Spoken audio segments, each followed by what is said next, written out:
দর্শক, আজকে আমরা দেখব বাংলাদেশের দ্বীপ উপজেলা কুতুবদিয়াতে বাংলাদেশের প্রথম স্থাপিত বায়ু বিদ্যুৎ প্রকল্পটি। এটি কবে যাত্রা শুরু করেছিল, কবে এই প্রকল্পটি বন্ধ হয়ে যায় এবং সাধারণ মানুষ কতটুকু এর মাধ্যমে উপকৃত হয়েছিল, সেই বিষয়গুলি আমরা আজকে দেখব। কুতুবদিয়ার বায়ু বিদ্যুৎ প্রকল্পটি দেখতে হলে আপনাকে যেতে হবে উপজেলার আলী আকবর ডেইল ইউনিয়নের তাবলারচর গ্রামে, যেটি সাগরের কোল ঘেঁষে অবস্থিত। কুতুবদিয়া সদর থেকে আপনাকে একটি সিএনজি অটোরিকশা ভাড়া করতে হবে। যেহেতু ইউনিয়নটি বেশ দূরে, তো আপনাকে সিএনজিতে করেই যেতে হবে সেখানে। এরপর রাস্তার দুধারের দৃশ্য হয়তো দেখতে দেখতে আপনি সেদিকে এগিয়ে যাবেন। এরপর দেখবেন হয়তো একটি মাঠ পড়েছে, মাঠে ছেলেরা খেলাধুলা করছে সেখানে, যেটা দেখে হয়তো আপনার ছেলেবেলার কথা মনে পড়ে যাবে।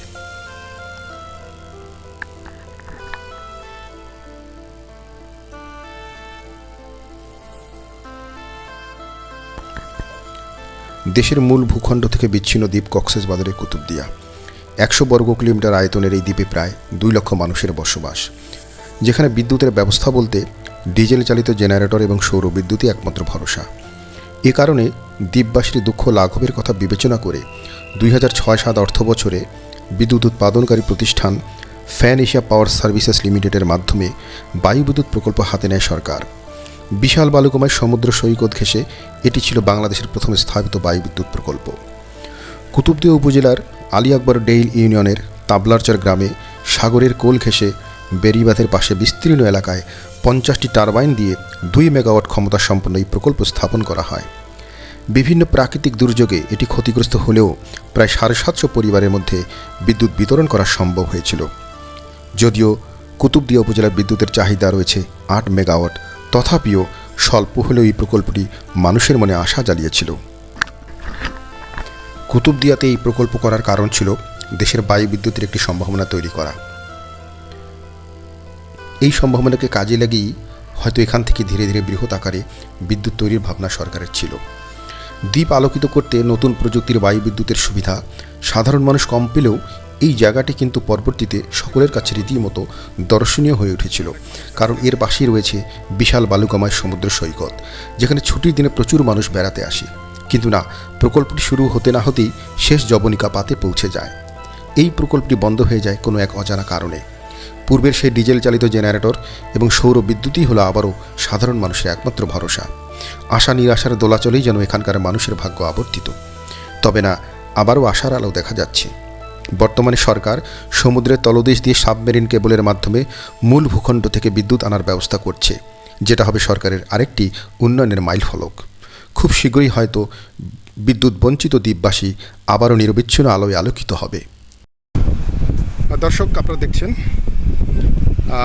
এই যে উইন্ড মিলগুলো দেখছেন আপনারা, যেটা একটু আগে বলছিলাম যে এগুলো সব সাগরের পাড় দিয়ে। আপনারা দেখেন এই ডান পাশে সাগর, বঙ্গোপসাগর।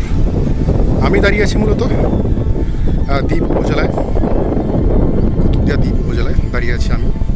এটি মূলত বাঁধ দেওয়া, যেটা দেখছেন এটা বাঁধ। আসলে এই বাঁধের পাশ দিয়েই মূলত এই বায়ু বিদ্যুৎ প্ল্যান্টটি তৈরি করা হয়েছিল। পাশে আপনারা দেখছেন সাগর, এখানে অনেক মানুষ বেড়াতে আসে। দেখছেন নিচে অনেক মানুষ তারা এনজয় করছে। এটি বাঁধ মূলত, অনেকেই বিকালবেলা বেড়াতে আসে। খুবই চমৎকার একটি জায়গা।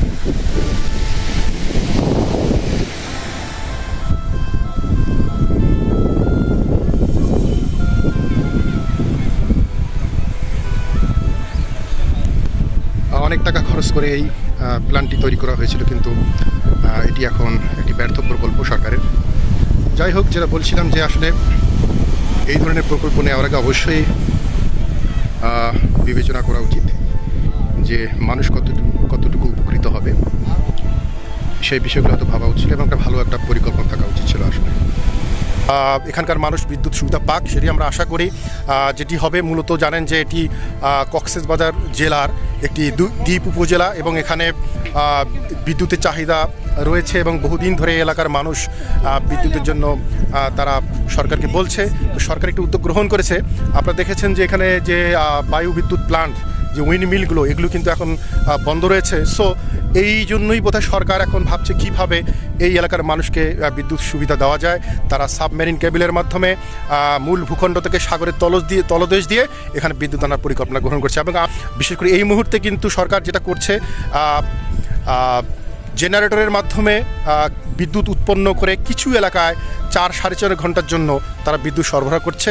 এছাড়া সারাদিন এখানে বিদ্যুৎহীন অবস্থায় মানুষ থাকে। এখানকার মানুষ মূলত সোলার প্যানেল ব্যবহার করে থাকে। তো যাই হোক, এটা একটা সুসংবাদ। আমরা আশা করব যে এলাকার মানুষ বিদ্যুৎ সুবিধা পাক।